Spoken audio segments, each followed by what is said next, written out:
யோசேப்பை இப்படி தான் நம்ம விற்கும்போது அவன் நம்மக்கிட்ட எப்படி கெஞ்சினா என்னை விட்டுருங்க அப்படின்னு சொல்லிட்டு எவ்வளோ அழுதான். நம்ம அவன் கெஞ்சுறதுக்கு நம்ம செவி கொடுக்கவே இல்லையே, அந்த பாவம் தான் நம்ம மேலே வந்துருச்சு, அந்த இரத்தப்பழி தான் நம்ம மேலே வந்துருச்சு அப்படின்னு சொல்லிட்டு அவங்களுக்குள்ளே பேசிக்கிறாங்க. அப்போ மூத்த அண்ணன் ரூபன் சொல்கிறாரு, பார்த்தீங்களா நான் அன்னைக்கே சொன்னேன்ல, கேட்டிங்களா, அவனோட இரத்தப்பழி தான் நம்மளுக்கு வந்திருக்கு அப்படின்னு சொல்லிட்டு சொல்லும் போதே யோசேப்பு வந்து அவங்க பேச்செல்லாம் யோசேப்புக்கு புரியுது.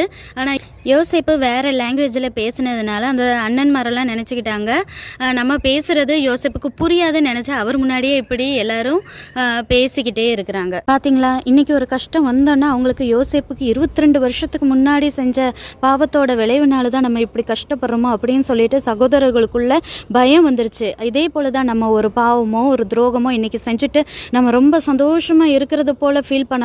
ஆனால் அதுக்கான பலனை என்னைக்கோ ஒரு நாள் நம்ம தேவன் கேட்கும் போது, ஐயோ அன்னைக்கு அதை நான் செஞ்சனால தான் இப்படி கஷ்டப்படுறேனோ அப்படிங்கிறத ஒரு நாள் நம்ம உணர்ந்து தீர வேண்டிய நாள் வந்தே ஆகுங்கிறத புரிஞ்சிட்டு இன்றைக்கி அதில் இருந்த மன்னிப்பு கேட்டு தேவன்கிட்ட நம்ம ஒப்புரவாகுவோம்.